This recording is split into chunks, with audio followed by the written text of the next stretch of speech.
La monnaie est au cœur de nos économies. Elle en est le fluide qui permet les échanges des biens et des services.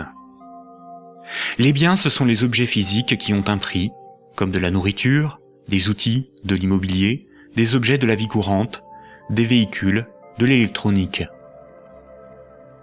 Un service, c'est du temps que l'on consacre à réaliser quelque chose contre une rémunération. Les architectes, les médecins, les garagistes, les peintres, les avocats, les comptables vendent de leur temps, sous la forme de services. Les biens et les services sont achetés avec de la monnaie. Savoir qui crée la monnaie est donc indispensable pour comprendre comment le monde fonctionne. La monnaie prend plusieurs formes, qu'il faut bien distinguer. Sans la connaissance des diverses formes de monnaie et les mécanismes qu'elles impliquent, il est impossible de comprendre le système monétaire et bancaire, et plus globalement l'économie. Il y a la monnaie sous la forme de billets et de pièces de monnaie. On l'appelle la monnaie centrale corporelle.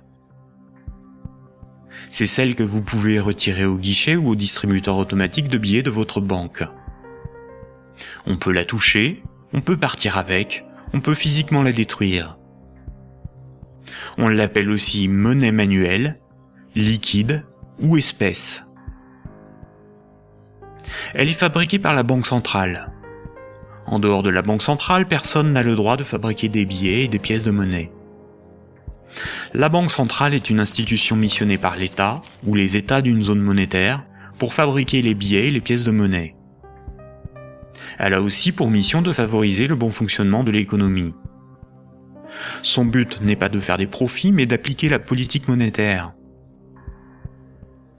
En France, comme pour l'ensemble des pays de la zone euro, la Banque centrale est la BCE, ou Banque centrale européenne. La BCE gère une monnaie nommée euro.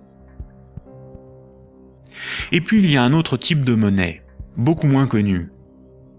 C'est la monnaie qui est sur votre compte en banque, appelée monnaie scripturale. Cette monnaie n'existe que sous la forme de chiffres dans les systèmes informatiques de comptabilité des banques commerciales privées. On l'appelle aussi monnaie secondaire. Les banques commerciales privées, appelées aussi banques de second rang ou banques secondaires, sont les banques des particuliers et des entreprises, comme la BNP, le Crédit Agricole ou la Société Générale.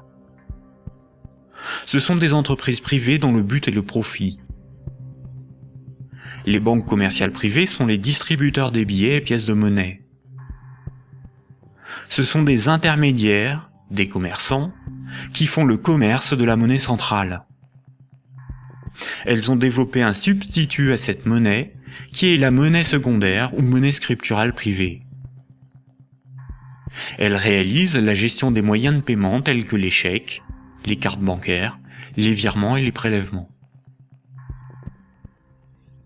Pour comprendre l'origine des différentes formes de monnaie, il faut comprendre pourquoi la monnaie a été créée et parcourir son histoire de l'Antiquité à nos jours.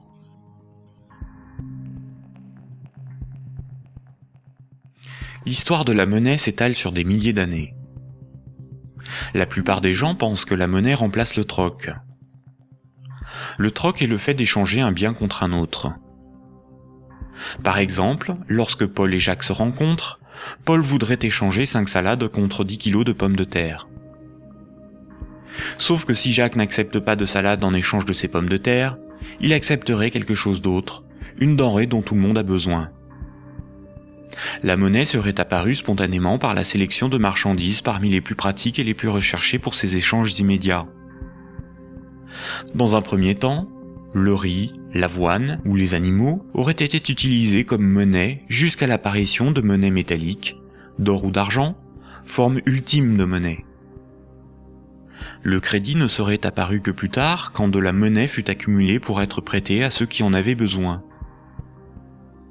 Malheureusement, cette hypothèse n'a strictement aucune réalité historique. Les historiens ne cessent de le répéter.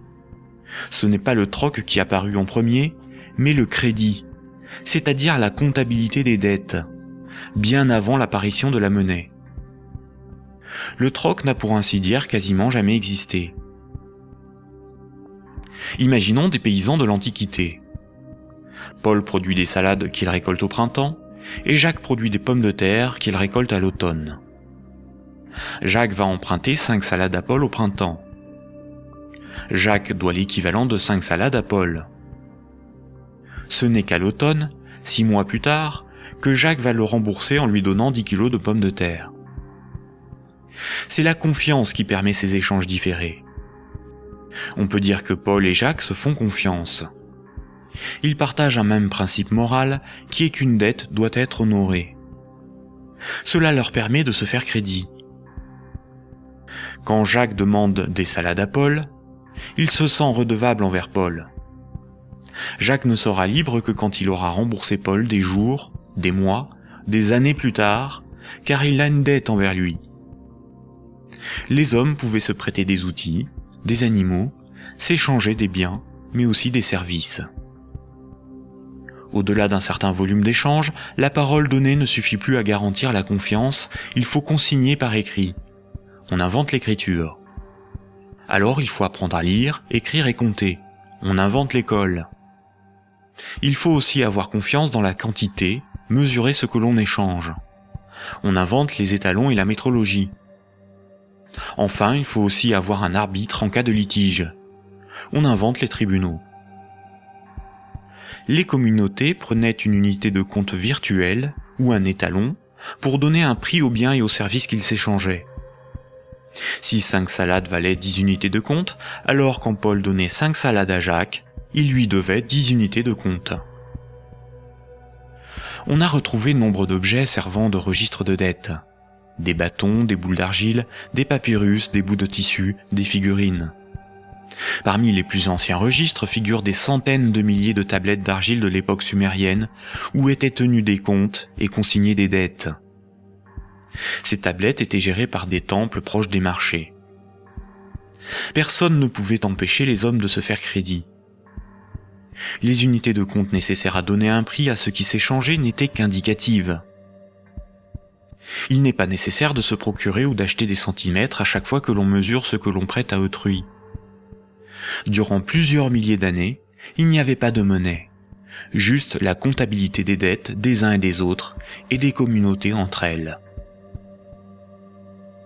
Ce n'est que beaucoup plus tard, environ 700 ans avant Jésus-Christ, que des souverains ou des castes régnantes ont imposé l'usage de monnaie comme moyen d'échange, sous la forme d'un objet dont ils s'attribuaient l'exclusivité de la production.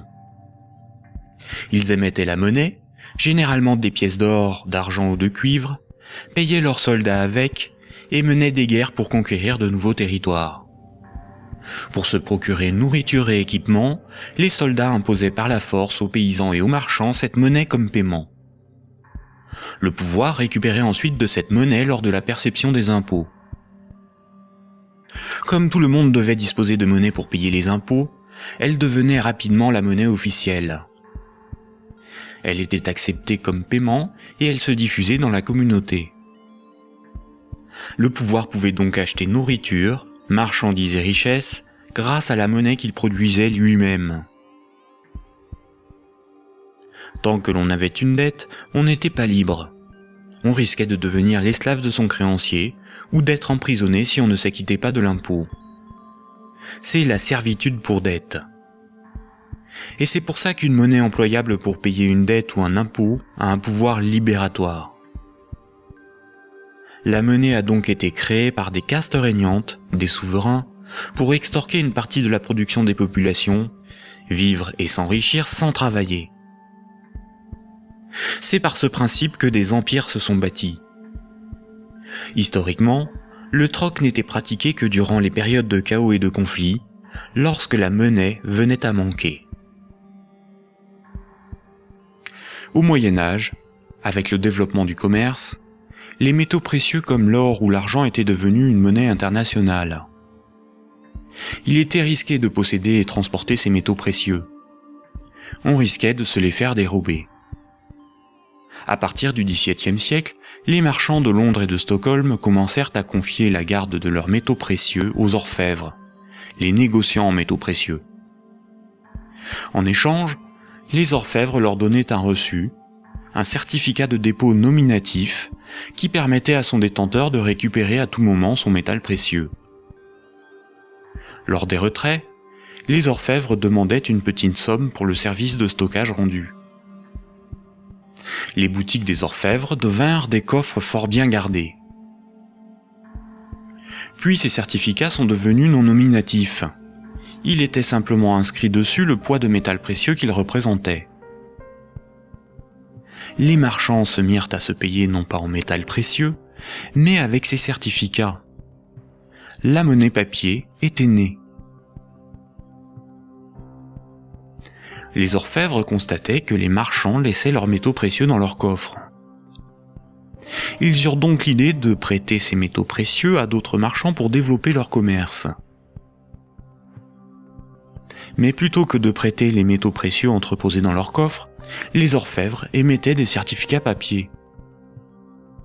Quand les marchands remboursaient leurs dettes, ils rendaient les certificats et versaient un intérêt. Les orfèvres se mirent à imprimer bien plus de certificats que de métaux précieux disponibles dans leurs coffres. Cette pratique leur permit de s'enrichir en multipliant les intérêts perçus. Quand les certificats étaient rendus aux orfèvres, ils étaient détruits. Comme le papier monnaie échangeable contre des métaux précieux était accepté par les marchands comme paiement, les orfèvres pouvaient en imprimer pour leurs propres dépenses et achats. Tant que les emprunteurs et déposants ne venaient pas tous au même moment demander l'échange de leurs certificats contre l'équivalent en métal précieux, leur petit tour de magie pour s'enrichir restait secret. Aujourd'hui, les métaux précieux sont remplacés par la monnaie centrale. Avec l'avènement de la République et de la démocratie, c'est l'appareil législatif qui rédige la loi au nom du peuple, et l'État, la nation, fait fabriquer sa propre monnaie par la Banque centrale. La loi dit que tout citoyen est obligé d'accepter non pas des métaux précieux, mais de la monnaie de l'État comme règlement d'une dette. C'est ce qui donne son cours légal à la monnaie de l'État. Cette monnaie est dite fiduciaire, du latin fiducia, qui veut dire confiance. Sa valeur est liée à l'assurance qu'on peut échanger des biens et services avec cette monnaie. Rappelez-vous, quand un marchand déposait des métaux précieux chez l'orfèvre, il lui donnait l'équivalent en certificat de dépôt. Plus tard, le marchand pouvait retourner chez l'orfèvre et récupérer ses métaux précieux contre ses certificats. Aujourd'hui, quand le client d'une banque dépose des billets sur son compte, la banque le crédite.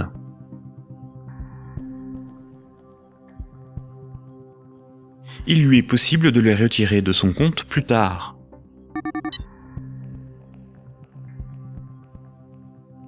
La monnaie secondaire, ou monnaie scripturale privée, est l'équivalent des certificats de dépôt des orfèvres. Tout comme le certificat de l'orfèvre est une reconnaissance de dette de l'orfèvre envers le marchand, un compte bancaire est une dette en monnaie centrale de la banque envers son client.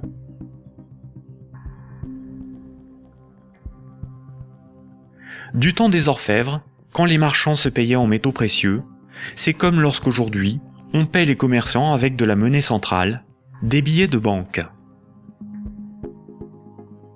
Ensuite, quand les marchands se payaient avec des certificats de dépôt de l'orfèvre, c'est comme lorsqu'aujourd'hui, on paie un commerçant par un transfert de monnaie scripturale de notre compte bancaire à celui du commerçant.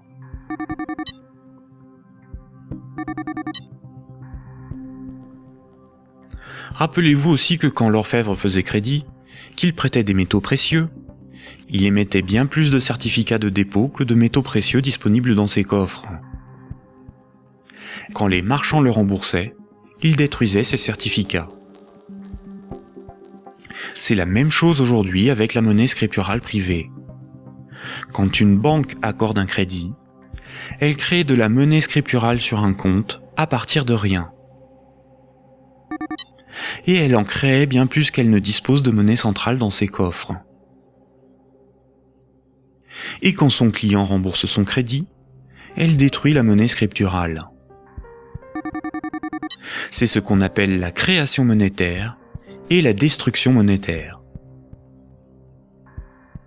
La monnaie scripturale étant acceptée comme paiement, les banques peuvent aussi créer de la monnaie à partir de rien pour couvrir leurs dépenses et leurs achats. Les banques ont la possibilité de se faire crédit à elles-mêmes. On dit que les banques monétisent leurs dépenses. La monnaie centrale donne l'illusion au peuple que c'est l'État qui émet la monnaie, alors qu'en réalité, ce sont les banques commerciales privées qui ont ce privilège. Sans création monétaire par le crédit par les banques commerciales, il n'y aurait quasiment pas de monnaie en circulation. Les banques et les États sont comme les deux faces d'une même pièce. En effet, il faut d'abord que de la monnaie ait été créée par le crédit bancaire pour que l'État puisse en prélever par les impôts et les taxes. Et les banques ont besoin des États pour établir une législation protégeant ce privilège et faire appliquer cette législation par la justice et les forces de l'ordre. Récapitulons. La monnaie scripturale privée est créée par les crédits, à partir de rien. Cette monnaie est détruite lors du remboursement des crédits. Ceci sous-entend une création-destruction simultanée et concurrente qui détermine une masse de monnaie scripturale privée en circulation, que l'on appelle masse monétaire. C'est similaire à la population d'un pays qui varie en fonction des décès et des naissances.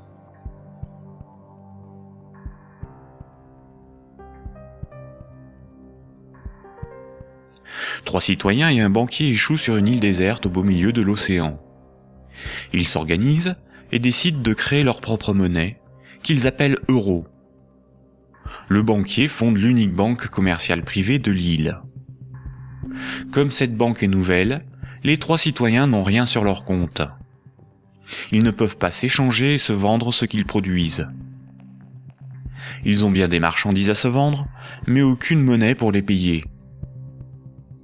Pour disposer de moyens de paiement, chaque citoyen va faire un crédit de 10 €, remboursable en 11 mois. Chaque citoyen devra rembourser 10 € de capital, plus 1 € d'intérêt. Lorsque le banquier leur accorde le crédit, il crée 10 € à partir de rien sur chaque compte. Le premier mois, la masse monétaire est de 30 €. Les citoyens disposent de monnaie pour s'échanger ce qu'ils produisent. À la fin du premier mois, les citoyens commencent à rembourser leur crédit. Le banquier prélève 1 € d'intérêt, qu'il utilise pour acheter des marchandises aux citoyens. La masse monétaire reste de 30 €. À l'issue du deuxième mois, le banquier efface 1 € du compte de chaque citoyen. Il reste 27 € en circulation. À l'issue du troisième mois, le banquier efface à nouveau 1 € du compte de chaque citoyen. Il reste 24 € en circulation. De mois en mois, la situation devient un peu plus compliquée, car la masse monétaire ne cesse de baisser. Les citoyens se retrouvent en concurrence pour capter l'argent. À l'issue du 11e mois, après une farouche concurrence entre les trois citoyens pour capter la monnaie restante, leurs comptes sont vides, car tout le monde a remboursé exactement ce qu'il avait emprunté à la banque. Plus rien ne peut être ni acheté ni vendu. C'est la crise économique. Le banquier réunit les citoyens et leur dit « Pour résoudre cette situation, c'est très simple.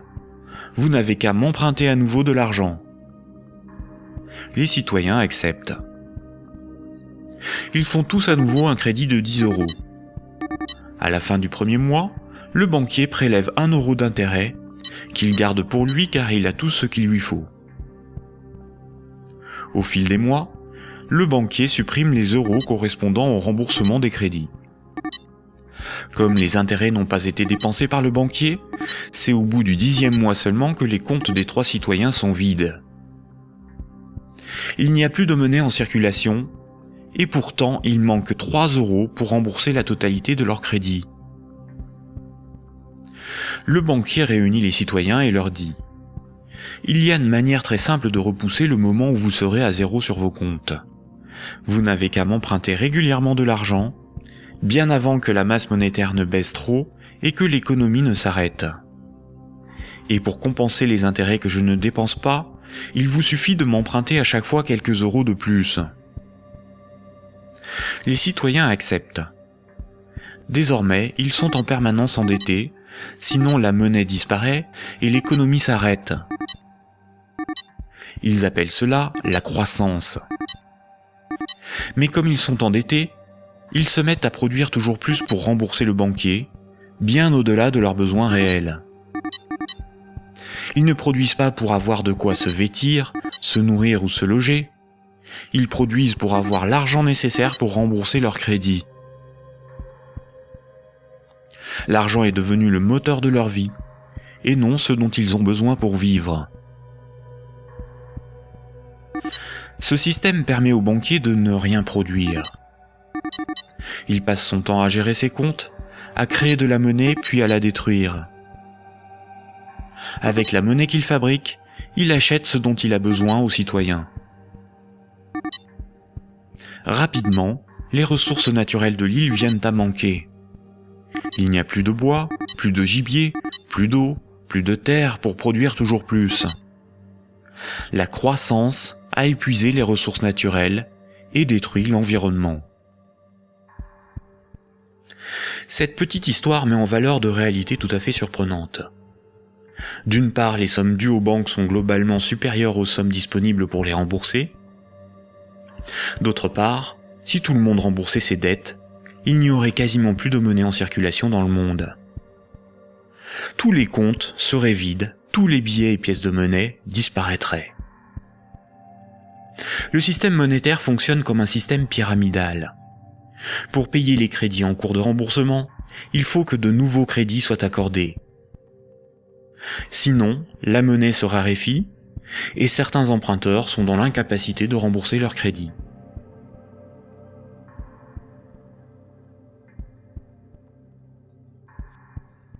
Aujourd'hui, la planète n'est plus capable de se régénérer. L'humanité tout entière est en train de se confronter aux limites de la Terre elle-même et manque de ressources naturelles. Toute croissance économique nécessite beaucoup de matières premières et d'énergie. Or, les ressources de la planète sont limitées. Certaines organisations militent pour qu'une nouvelle approche économique et sociale émerge, pour que nous soyons respectueux de notre environnement et sortons d'une logique de compétition, de surconsommation et de conflit. Certains font la promotion de la décroissance. La décroissance permettrait l'équilibre de l'activité humaine et les ressources de la planète. Mais la décroissance sous-entend une réduction permanente de la demande de crédit, donc une contraction de la masse monétaire qui déboucherait rapidement sur une crise économique majeure. En réalité, les nations sont les esclaves de l'impérieuse nécessité d'une dette perpétuelle pour disposer de monnaie, donc d'une croissance soutenue, impliquant une consommation en progression constante. S'il n'y a plus d'anticipation de revenus futurs, il n'y a plus de crédit, donc la monnaie disparaît, l'État ne peut plus fonctionner et l'économie s'arrête.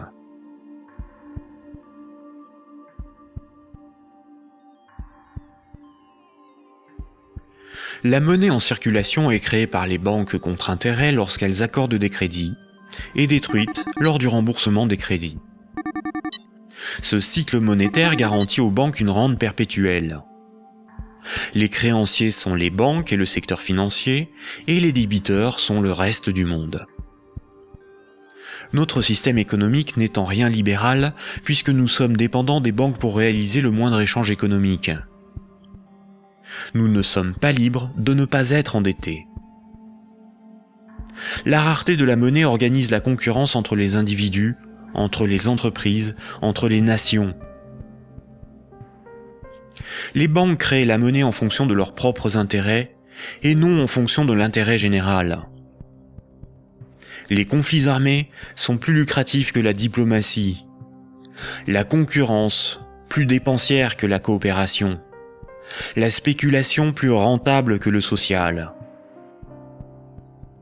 Si les banques pouvaient nous vendre l'air que l'on respire, elles le feraient.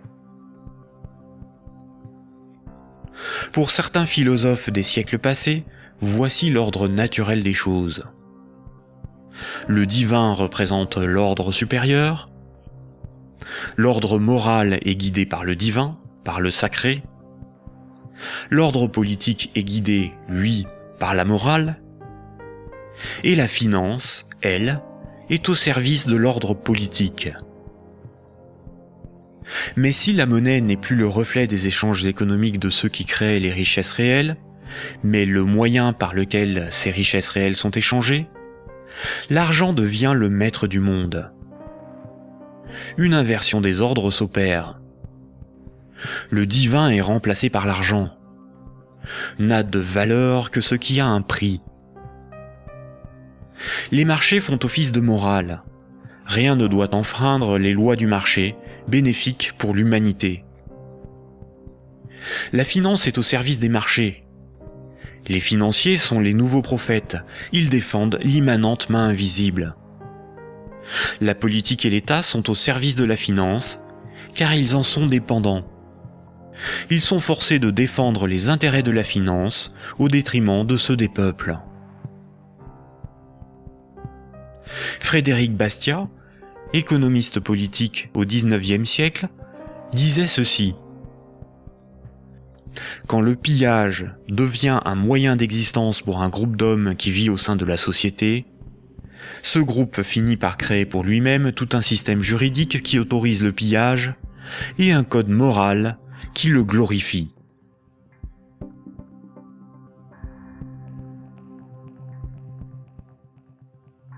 Récapitulons. Voici les points importants qu'il faut retenir. Avant l'invention de la monnaie, les systèmes de comptabilité des dettes permettaient aux hommes d'échanger librement des biens et des services. Il était simplement noté ce qui était donné ou les services rendus, à qui et quand, de sorte à s'assurer que chacun donnait autant qu'il recevait. Les hommes se faisaient confiance, c'est ce qui leur permettait de se faire crédit. C'est environ 700 ans avant Jésus-Christ que la monnaie a été créée comme un outil de domination au service de souverains ou d'États. Le souverain payait ses soldats avec une monnaie qu'il fabriquait lui-même. Les soldats forçaient les paysans à accepter cette monnaie comme paiement. Le souverain s'assurait que personne d'autre ne produisait cette monnaie. Les faux monnayeurs étaient sévèrement punis. Le souverain levait ensuite un impôt dans sa propre monnaie. Les paysans étaient donc obligés de se procurer de la monnaie du souverain pour payer leurs impôts et éviter de finir esclaves, emprisonnés ou pendus. La monnaie permettait donc au souverain de payer son armée, de maintenir l'ordre par la violence et d'extorquer des biens et services à ses sujets. Dès lors, le terme de dette a été progressivement dévoyé. On disait que ceux qui ne payaient pas leurs impôts avaient une dette envers le souverain. C'est faux. Pour qu'un sujet ait une dette envers le souverain, il aurait fallu que le souverain lui ait d'abord donné quelque chose de valeur. Or, le souverain exigeait avec violence et sans contrepartie de la monnaie qu'il était le seul à fabriquer.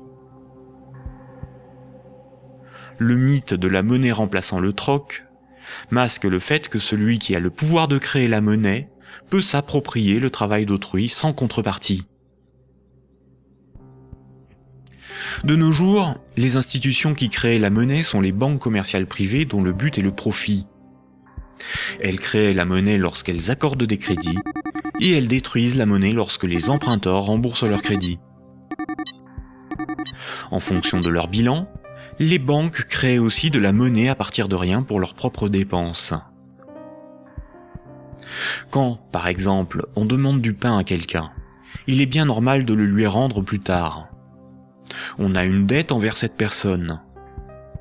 C'est la morale qui nous dicte ce comportement, à juste titre. Mais quand une banque fait crédit, elle ne prête pas l'argent qu'elle possède. Elle le crée à partir de rien.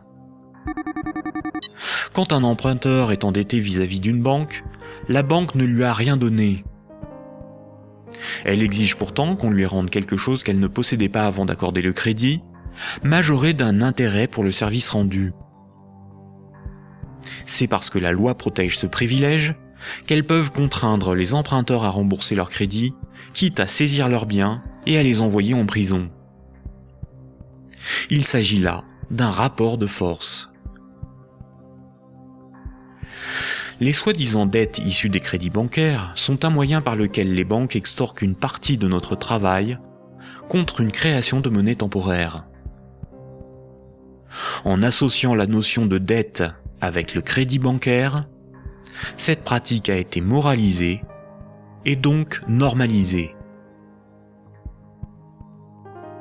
La monnaie centrale donne l'illusion que c'est l'État qui crée la monnaie. Or, la monnaie centrale est fabriquée à la demande des banques commerciales privées lorsque des actifs détenus par celles-ci sont monétisés par la banque centrale. En réalité, ce sont bien les banques commerciales privées qui fabriquent et louent la monnaie que nous utilisons tous au quotidien. La monnaie en circulation est créée par le crédit bancaire, puis détruite lors du remboursement des crédits. De ce fait, si tout le monde remboursait ses dettes, il n'y aurait plus de monnaie en circulation, tous les comptes en banque seraient vides, et les billets et pièces de monnaie disparaîtraient. La création monétaire par le crédit et la destruction monétaire lors du remboursement des crédits déterminent une masse monétaire. La variation de la masse monétaire est similaire aux variations de la population d'un pays en fonction des naissances et des décès.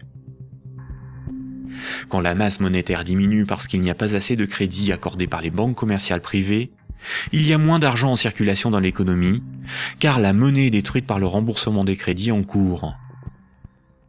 Chômage, pauvreté, précarité, faillite d'entreprises et endettement des États se développent rapidement. Dans un tel système, la croissance est vitale pour l'économie.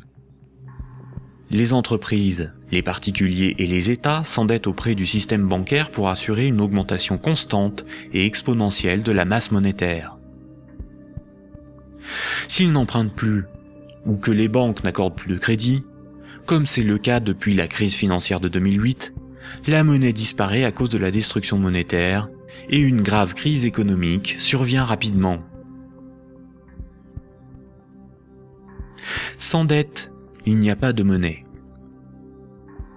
Sans monnaie, il n'y a pas d'économie, les nations ne peuvent pas s'échanger ce qu'elles produisent.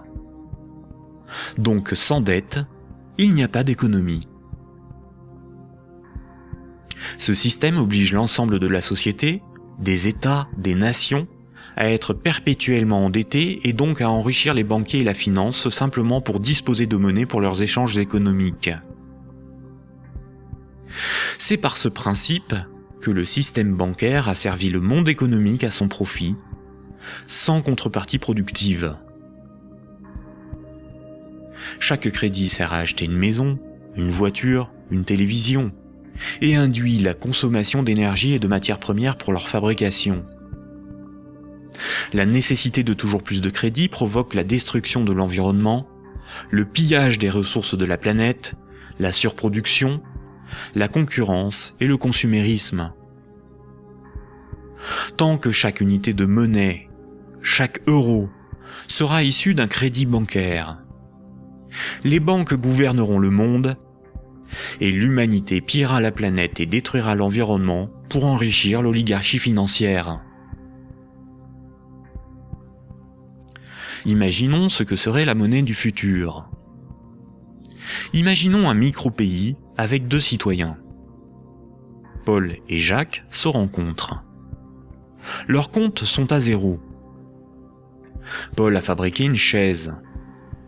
Il la vend à Jacques 10 unités de compte. Jacques a alors moins 10 sur son compte et Paul a plus 10.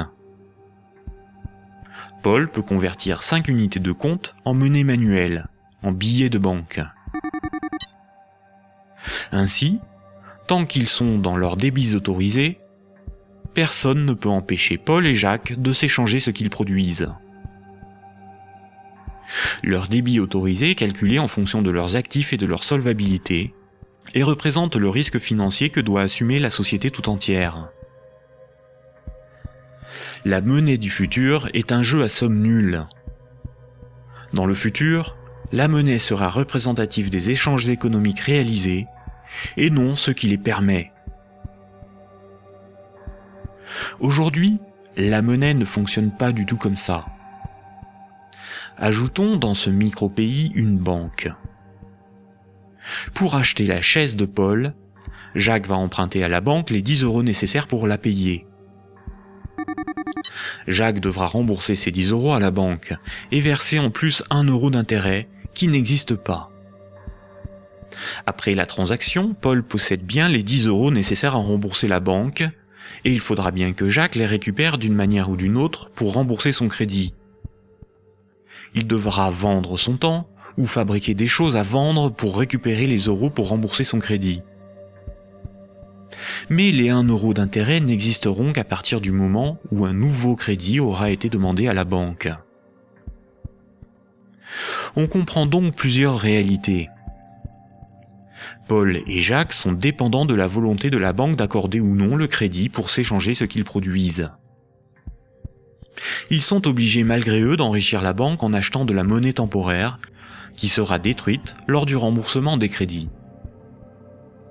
Le remboursement des intérêts oblige Paul et Jacques à perpétuellement emprunter à la banque pour pouvoir la rembourser.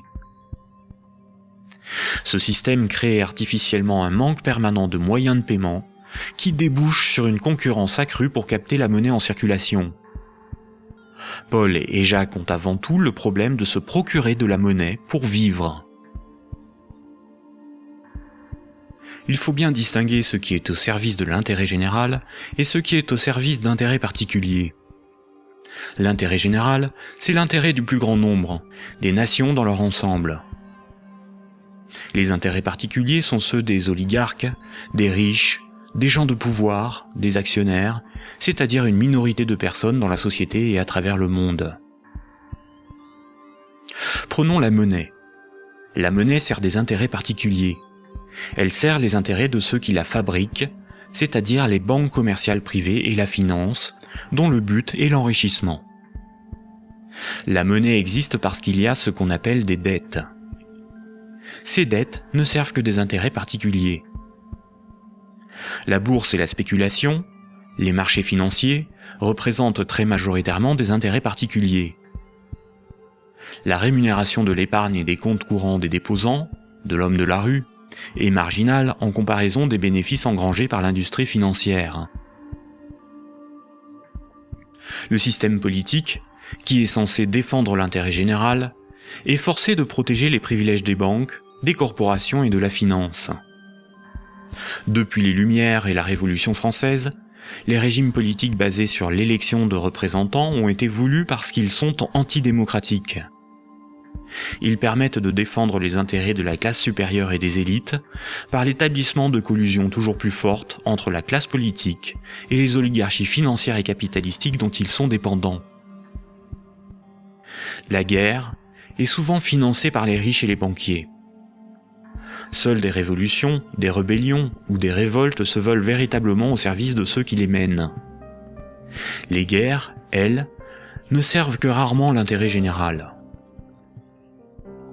La science, l'environnement, la santé, l'éducation, le progrès technique sont au service de l'intérêt général. En réalité, avec la privatisation de l'ensemble de ces domaines, ils sont de plus en plus au service d'intérêts particuliers afin d'en tirer le maximum de profit.